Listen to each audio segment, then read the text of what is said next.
Welcome to Colorado's first marijuana recession. In weed world, we refer to 420 as Green Friday. Denver Public Schools' firing of a principal who came forward to blow the whistle on security concerns may have also violated a union agreement. After Colorado Republicans turn on one of their own, she says she has no interest in a congressional rematch. A day after we showed you how Denver uses cell phone data to design its most popular parks, let's go to the least popular park in the city and helping Coloradans leaving shelters for new housing. The basics, getting them a bed, bath towels. It's something simple that we can do together rather than just watching people struggle. Because yeah, this is the news, but this is next. Can't say for sure if Coloradans are smoking less marijuana, but they're certainly buying less of it legally.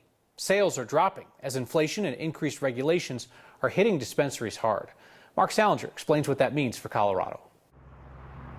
There's a certain number, an entire day, that keeps weed world moving. In weed world, we refer to 420 as Green Friday. 420 2023 was hazy at best. This 420 was the worst we've seen in 5 years. The high times in Colorado are wearing off. We just didn't see the sales, and that's big problems for the industry. Truman Bradley is the director of the marijuana industry group in the state. Here are the numbers. In April of 2023, people bought $131 million worth of weed. That's down from more than $153 million in April of the year before. Sales haven't been this low to celebrate 420 since 2018. It used to be the case that we were the only legal place to buy marijuana for 1,000 miles in any direction. Those days are pretty far in the rear view. That's one potential reason, but it's not the only one. There's no real indication that people are consuming less cannabis, but they definitely are spending their dollars elsewhere than outside of the legal market. Aaron Smith is the head of the National Cannabis Industry Group, based here in Denver. He says people aren't necessarily buying less weed. They're just buying less weed legally.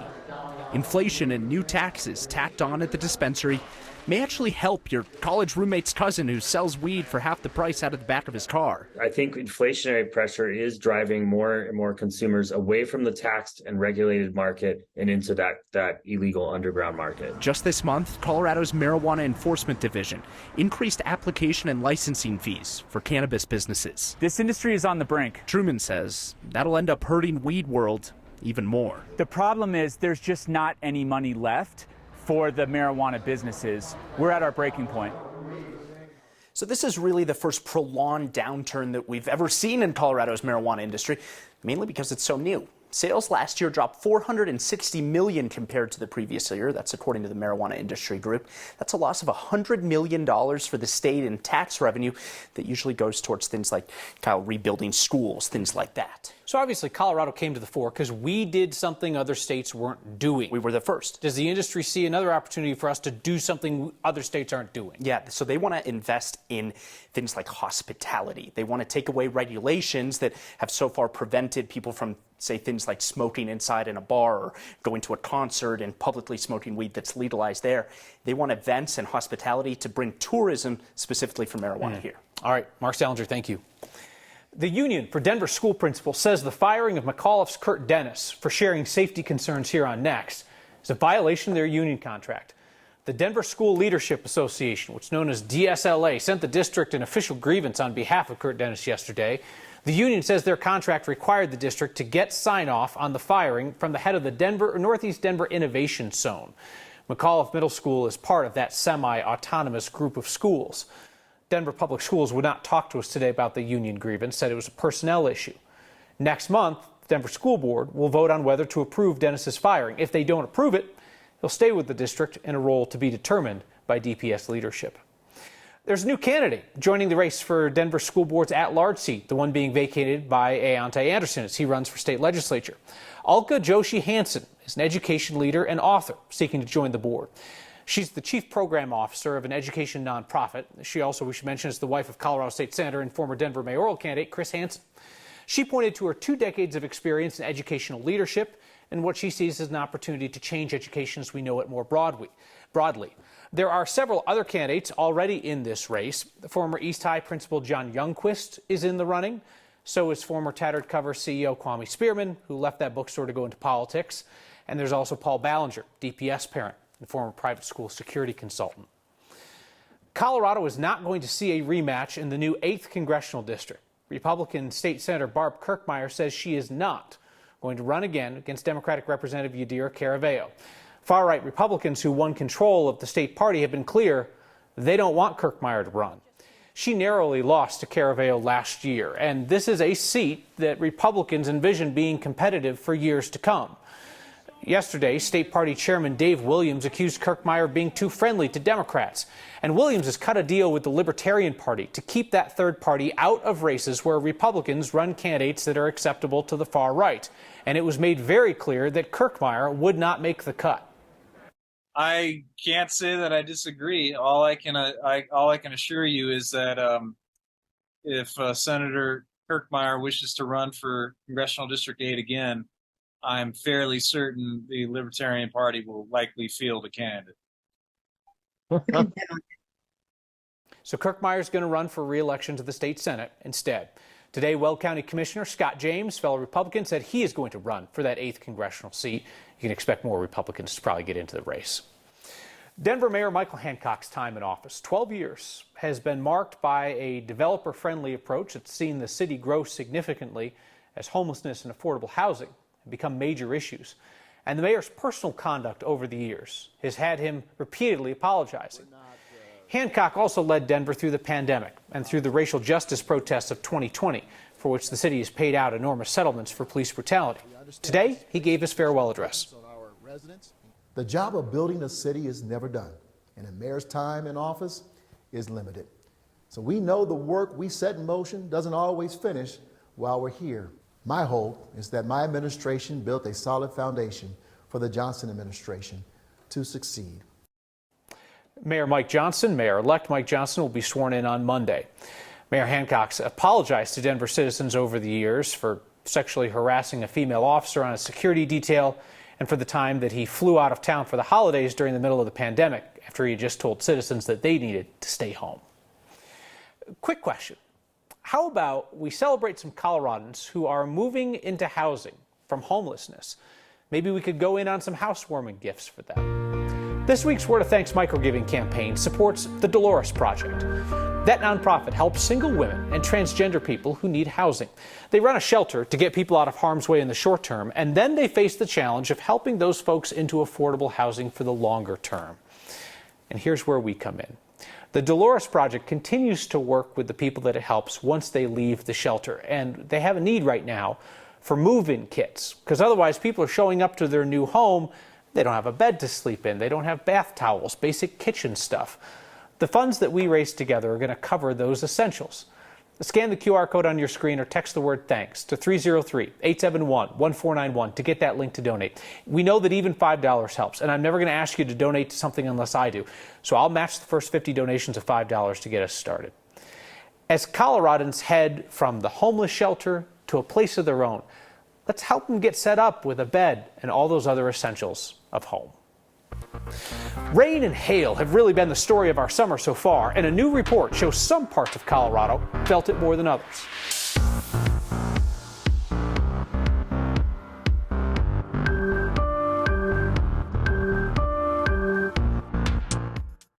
The city of Denver just can't quit Comcast. Now, plenty of Coloradans have, including sports fans who want to be able to watch the Nuggets and the Avs. But Denver just renewed its cable TV franchise with Comcast for another 5 years. It was set to expire this year. Now that agreement's going to continue through the end of 2028. Spokeswoman for Comcast said there were no significant changes in the deal. So it's not like the city leaned on them to figure out this dispute with Kroenke Sports. It means there could be another 5 years without Nuggets or Avs games for fans on Comcast if that stalemate continues. CSU released its monthly State of the Climate today, showing just how wet and wild Colorado was in June. Now, we know it was the 6th wettest June on record, but for a handful of counties, Albert, Morgan, Lincoln, Douglas, El Paso, it was the wettest June ever. There are also 310 reports of severe hail. If those are confirmed, the most hail in 1 month in Colorado since June of 2018. Danielle Grant, the best way, of course, to keep the hail away from your property was to protect your car and gardens. If you did that, you didn't get see the hail. Exactly. If you left the covers off, then you got pummeled by hail. You had to deal with flooding basements out there, the garden damage, the car damage, the roof damage. I know a lot of folks dealing with a wild month of June, and now all eyes ahead toward July. It was a soggy start, but now the heat is on.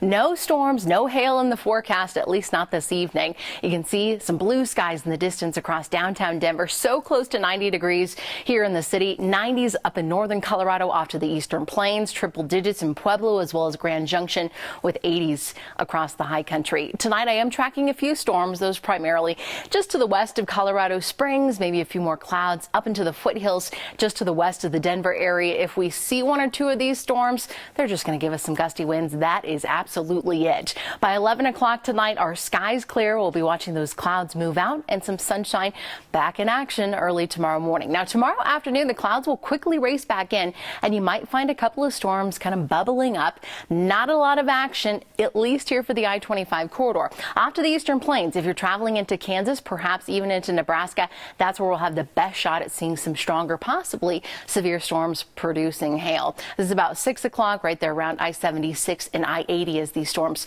track east. Here in Denver, I think we're going to be good to go. Maybe a quick gusty storm, but that's it. You really have to see the impacts around Fort Morgan along I-76 and Lyman off to the east toward I-70. Tomorrow here in Denver, it's going to be another hot day. Low 90s on deck for us with plenty of sunshine, those clouds drifting in the afternoon.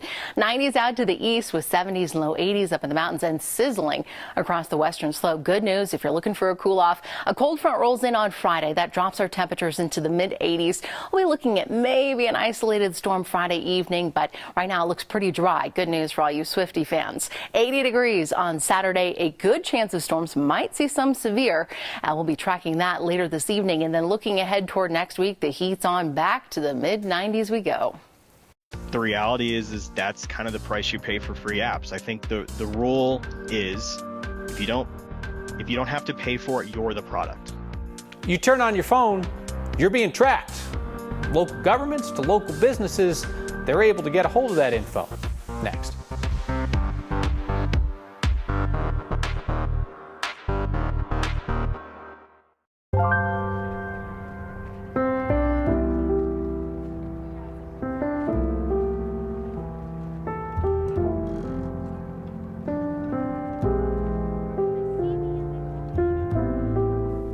This week, we learned the city of Denver stations porta potties in parks based on data collected from our cell phones about where we go.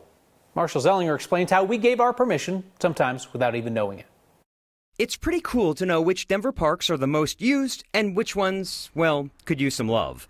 Denver Parks figured out how many people are using the city's open spaces by using open data. Your cell phone. This data exists whether we use it or not. The city uses data from a company that aggregates cell phone location, but strips out any identifying information. The data knows where your cell phone has been, just not whose cell phone it is. That led to questions from viewers. How can this happen without my permission? You already gave you permission. If you're using an app that is free, you already gave your permission. Edgar Maldonado, computer information systems professor at MSU Denver, knows what we all know. The permission is your phone. The terms and conditions of your phone are how they have legal access to this information. You just say yes to the conditions and you just start using your nice Sudoku game. That's how you gave permission. You can go into the settings for each app and disable the location tracking. Even if you give permission to know your location only when you use the app, you're giving up your data. Although with the Colorado new legislation,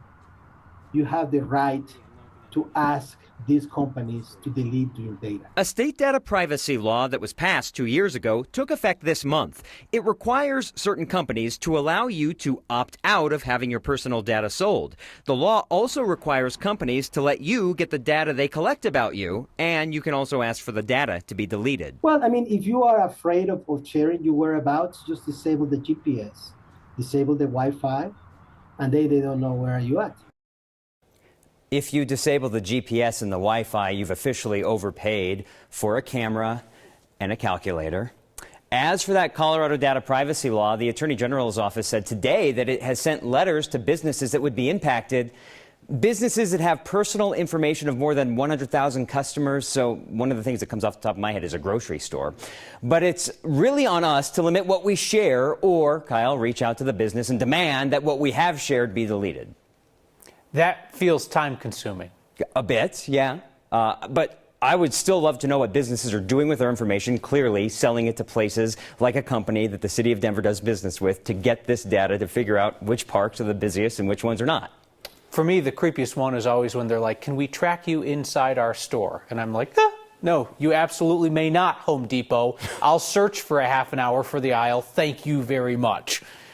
Thanks, Marshall. Feedback's next.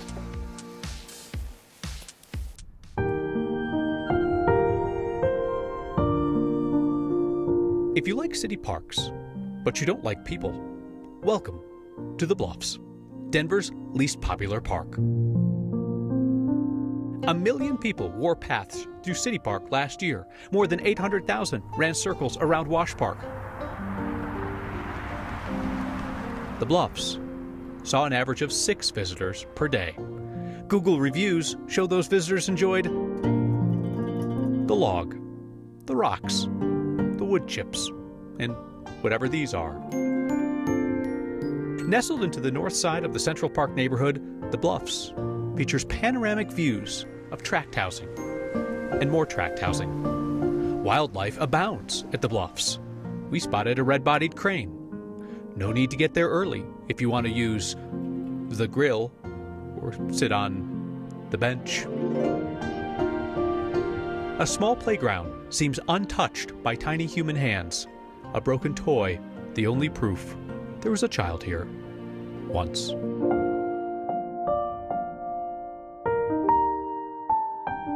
The Bluffs, a city park for people who don't like people.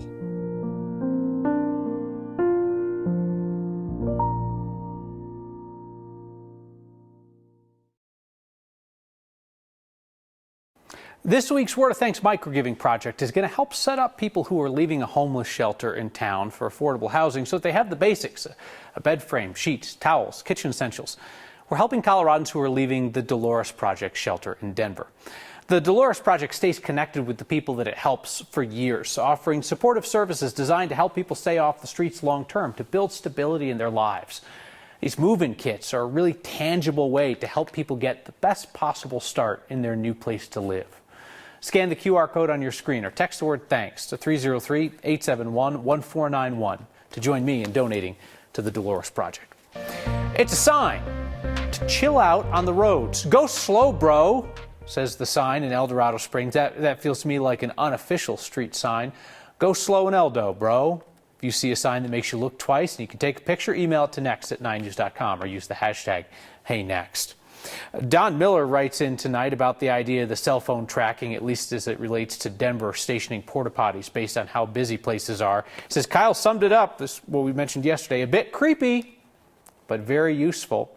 And SC writes in about concerns that Colorado's marijuana market is flagging, saying that perhaps there will be some good financial news to come out of the Snoop Dogg show at Ball Arena tonight.